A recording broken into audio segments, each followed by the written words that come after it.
Anda kembali di Metro Siang, pemirsa. Indonesia menjadi negara pertama yang dikunjungi Anthony Albanese setelah ia terpilih kembali sebagai Perdana Menteri Australia untuk periode kedua. Albanese pernah menyatakan tidak ada hubungan bilateral yang lebih penting bagi Australia selain dengan Indonesia. Nah, apa makna dari pernyataan tersebut? Kami hadirkan data dan faktanya seputar pertemuan antara Anthony Albanese dengan Prabowo Subianto. Yang pertama, siapa sesungguhnya Albanese ini? Karena terpilih sebagai Perdana Menteri Australia untuk periode kedua ya. Nah, sebagai petahana sebenarnya Albanese ini memiliki keuntungan dari rekam jejak sebelumnya. Kita akan lihat bagaimana proses kemenangan Albanese sendiri. Partai Buruh pimpinan Albanese ini sudah memenangkan 93 dari 151 kursi di DPR. Nah, Albanese terpilih melalui proses pemilihan federal pada 3 Mei 2025. Seperti kita lihat, Partai Buruh yang dipimpin Albanese ini menang signifikan dengan 93 dari 151 kursi, sekaligus mencatatkan jumlah kursi tertinggi yang pernah dicatatkan oleh Partai Buruh dalam sejarah pemilihan federal Australia. Nah, kalau dalam sistem parlementer itu sistemnya Gubernur Jenderal Sam Austin ini kemudian menunjuk Albanese sebagai pemimpin dari partai yang mendapatkan kursi terbanyak ditunjuk sebagai Perdana Menteri untuk periode keduanya. Nah, setelah itu kita akan lihat kompetitornya adalah yang pertama ada Peter Dutton, ini dari Partai Liberal dan juga pemimpin oposisi. Dinyatakan bahwa Peter Dutton ini sebenarnya memiliki kans yang cukup baik, tapi dalam kampanye disebut tidak efektif sehingga tetap kalah dari Anthony Albanese. Kemudian ada juga Adam Band, ini dari Partai Hijau. Dan Clive Palmer dari partai yang baru ya, Trumpets of Patriots, yang ternyata masih belum bisa mengalahkan kedikdayaan dari Anthony Albanese. Nah, mengapa selanjutnya kita akan bahas kenapa Indonesia yang dikunjungi pertama? Apa pertimbangan strategisnya? Nah, tentu ada tradisi diplomatik yang sudah terjalin selama ini. Selain juga merupakan negara tetangga, memang biasanya yang pertama dikunjungi adalah Indonesia. Ini sudah menjadi semacam tradisi. Kemudian ada juga pentingnya hubungan bilateral. Di situ disebut ada signifikansi yang strategis dan juga dari bidang ekonomi antara keduanya. Dan juga ada penguatan kerjasama pertahanan dan keamanan untuk memperkuat kerjasama. Ini konteksnya untuk dalam meningkatnya pengaruh Rusia dan juga China di kawasan. Nanti kita akan bahas lebih lanjut soal itu. Kemudian ada peluang ekonomi di situ. Tentu saja proyeksi Indonesia sebagai salah satu ekonomi yang terbesar di masa mendatang, maka Australia juga ingin memperkuat hubungan dagang dan investasinya. Kemudian komitmen terhadap kawasan. Nah, ini juga sekaligus sebagai sinyal yang jelas ya pemirsa bahwa Australia ini memprioritaskan Indonesia dibandingkan negara-negara lain di kawasan Asia Tenggara. Jadi apa saja persiapan Indonesia dalam menyambut Anthony Albanese? Sudah ada beberapa yang dilakukan, di antaranya sebelumnya Sekretaris Kabinet Indonesia Teddy Indrawijaya sudah berkoordinasi dengan Duta Besar Australia untuk Indonesia Roderick Bruce Brazier. Nah, pertemuan ini sendiri berlangsung pada 12 Mei 2025 di Gedung Sekretariat Kabinet Jakarta. Nah, di pertemuan itu dibahas agenda-agenda serta persiapan teknis seputar kunjungan tersebut. Kalau sudah dibahas dan sudah juga datang, disambut tadi kita sudah saksikan bersama. Jadi apa yang akan dibahas nanti antara Prabowo Subianto dengan Anthony Albanese? Memang ada sejumlah isu strategis pemirsa yang sudah terjalin selama ini ya. Di antaranya soal perdagangan dan investasi. Ada perjanjian IA-CEPA di situ. Nah, ini diketahui sejak Indonesia Australia Comprehensive Economic Partnership Agreement atau IA-CEPA ditandatangani pada 5 Juli 2020. Ternyata nilai perdagangan bilateral ini meningkat mencapai 26,7 miliar dolar Australia. Sebelumnya ini hanya 18,3 miliar dolar Australia di tahun sebelumnya. Kemudian juga ada investasi langsung atau direct investment. Tercatat ya menurut data dari 2023 nilainya mencapai 545,2 juta dolar Amerika Serikat atau meningkat 4% dibandingkan tahun sebelumnya. Nah, Australia ini sekaligus menjadi salah satu dari 10 investor yang terbesar di Indonesia. Kemudian ada juga kerjasama pertahanan, ada Defense Cooperation Agreement. Ini ditandatangani pada 29 Agustus 2024. Jadi apa saja di dalamnya ini mencakup pelatihan militer bersama dan juga dukungan logistik. Kemudian ada juga pengembangan keterampilan dan pendidikan. Di antaranya ada program pertukaran. Apa sih? Ini masih dalam kerangka IA-CEPA, diluncurkan program pertukaran keterampilan. Tujuannya ini bisa memungkinkan pekerja dari kedua negara mengembangkan kompetensi di sektor-sektor tertentu. Dan juga kampus Universitas Australia, mungkin Anda sudah tidak asing lagi. Ada Monash University, ada Western Sydney University yang sudah membuka kampus di Indonesia. Ini sebagai bagian dari kerjasama dalam bidang pendidikan yang sudah dibangun selama ini. Nah, selain itu yang dibahas yang lainnya adalah kerjasama mineral penting, yakni kalau kita lihat pada Juli 2023, Kadin Indonesia dan pemerintahan pemerintah Australia Barat ini sudah menandatangani rencana aksi bersama, yakni untuk mengembangkan rantai pasok litium dan nikel untuk produksi baterai kendaraan listrik. Itu salah satu yang dijalin kerjasamanya. Kemudian ada juga kemitraan pembangunan. Jadi Australia itu mengalokasikan 319,3 juta dolar Australia khusus untuk Indonesia pada tahun 2025 hingga 2026 untuk mendukung infrastruktur, ekonomi, dan juga sosial. Itu nanti sebagian prediksi yang akan dibahas antara Anthony Albanese dengan Prabowo Subianto dalam pertemuan bilateralnya hari ini. Nah, kita akan bahas lebih lanjut, lebih dalam soal pertemuan kedua kepala negara ini, yakni Presiden Prabowo Subianto dan Perdana Menteri Australia Anthony Albanese bersama dengan pakar hubungan internasional dari Universitas Padjadjaran, Tengku Reza Shah. Pak Reza, selamat siang. Selamat siang. Terima kasih. Selamat siang. Pak Reza, jadi apa makna, apa arti penting dari kunjungan Anthony Albanese ini setelah terpilih untuk kedua kalinya Pak sebagai Perdana Menteri ke Indonesia? Terima kasih. Kalau saya perhatikan dokumen-dokumennya yang dibuat oleh pemerintah Australia, itu memang kecenderungannya begitu ya, bahwa Indonesia adalah negara yang sangat penting bagi Australia. Memang di sana ada juga statement yang mengatakan neighbors are forever.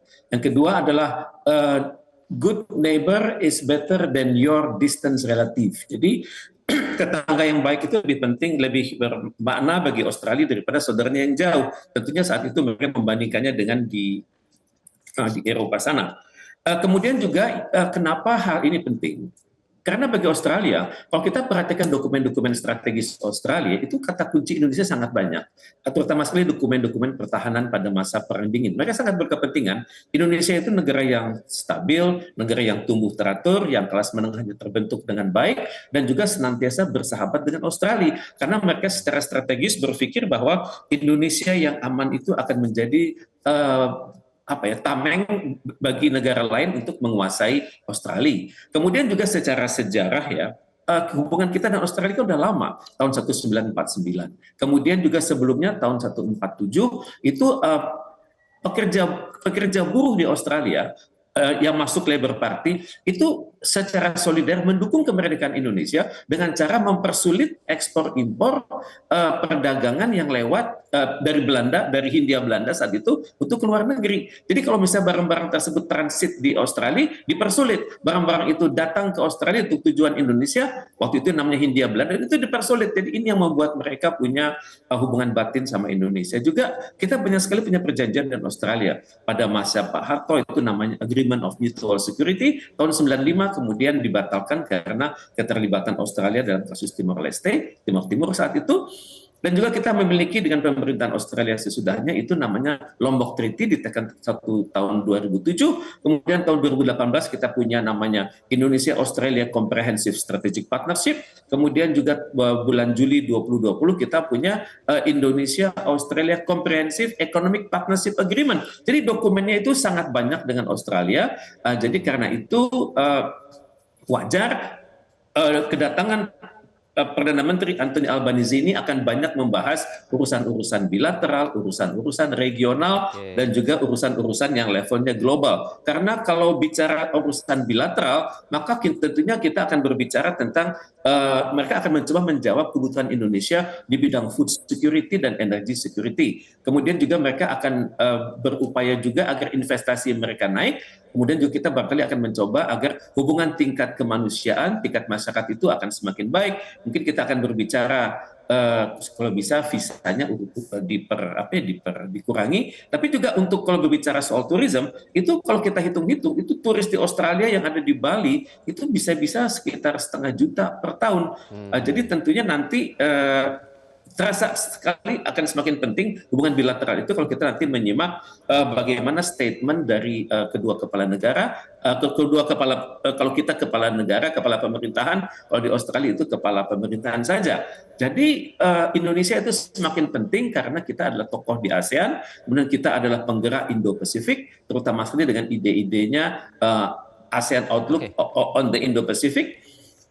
Kemudian semakin penting karena Amerika Serikat itu kapabilitasnya menurun, karena kerjasama yang sudah dijalin itu juga istilahnya sudah konkret begitu. Apalagi kalau kita melihat data dan faktanya sejak IE-SEPA yang tadi Anda juga jelaskan, itu ternyata angkanya juga sudah menunjukkan peningkatan. Tadi Anda juga menyebut soal ketahanan pangan, ketahanan energi. Kebetulan Indonesia saat ini juga sedang istilahnya tuh sangat bersemangat begitu untuk membangun ketahanan pangan dan energi tersebut. Tapi ada isu lain, Pak Reza. Ini kan mungkin agak sedikit sensitif ya, keterlibatan Australia dalam AUKUS. Ini kan kemitraan keamanan antara Australia, kemudian Inggris dengan Amerika Serikat. Nah, Indonesia ini kan menyambut keputusan Australia itu dengan hati-hati dan juga dengan apa ya istilahnya pertimbangan diplomatik. Nah, apakah nanti menurut Anda Presiden Prabowo akan membahas soal ini juga pada saat bertemu? Tentunya dialog hari ini itu sudah ada kisi-kisinya dari dialog antara Kementerian Luar Negeri kita ya. Kemenlu kita dengan Kemenlu Australia, kemudian didalami selanjutnya dengan dialog Kementerian Luar Negeri dengan Dubes Australia yang ada di sini dan juga Dubes kita yang ada di sana. Memang urusan AUKUS ini bikin kita pusing ya, karena Australia akan memiliki suatu kapal selam yang bertenaga nuklir ya. Tentunya hal ini harus disikapi karena pergerakan kapal selam itu kan misterius. Dia bisa bergerak kemanapun di bagian muka bumi ini dalam hitungan pendek. Dan kalau dia bergerak di Asia Tenggara, ini akan bertentangan dengan ide-ide ASEAN, namanya ASEAN itu sebagai Zone of Peace, Freedom and Neutrality, dan juga kita memiliki prinsip Southeast Asian Nuclear Weapon Free Zone. Jadi ada kekhawatiran ya, kalau kapal perang ini akan bergerak ke Asia Tenggara sehingga Indonesia dan ASEAN itu menyalahi prinsip dari ASEAN itu sendiri. Cuman namanya kapal selam tentunya akan menjadi target daripada lawannya kan, tentunya akan menjadi target dari kapal selam lain, juga akan menjadi target dari kapal-kapal udara yang punya perangkat melawan kapal selam.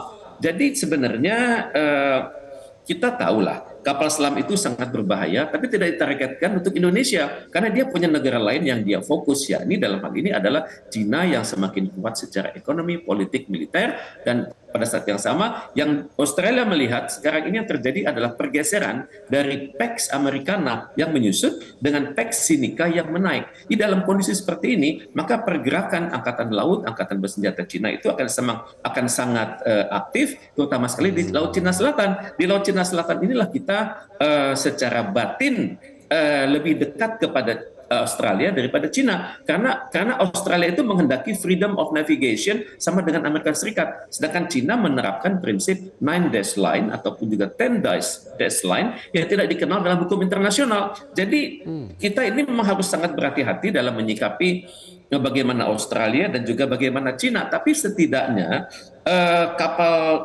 kapal selam nuklir ini kan belum tentu datang dalam waktu singkat ya.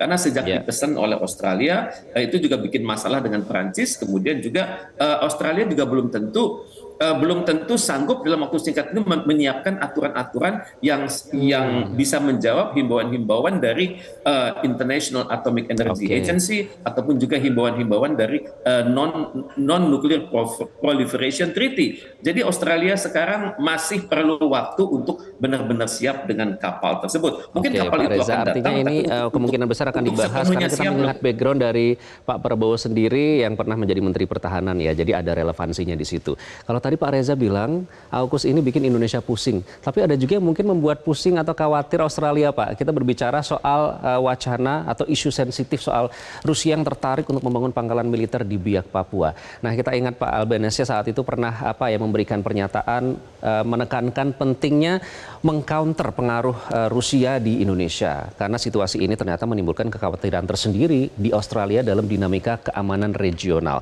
Nah, isu ini sedang panas, Pak, dan juga sensitif. Apakah nanti ini kemungkinan besar juga akan dibahas?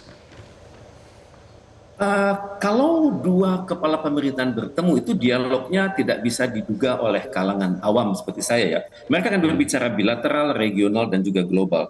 Perihal Rusia, sebenarnya dialog kita dengan Rusia itu kan fondasinya sudah kuat sekali. Itu tahun 2004 ketika kita punya strategic partnership dengan Rusia. Sekarang dengan Australia kita punya comprehensive strategic partnership. Bahkan bidangnya itu sangat banyak untuk Australia. Tapi bagaimanapun tentu ada kekhawatiran karena Australia ini melihat ingat Papua itu dalam radius sekian lingkaran dari Darwin.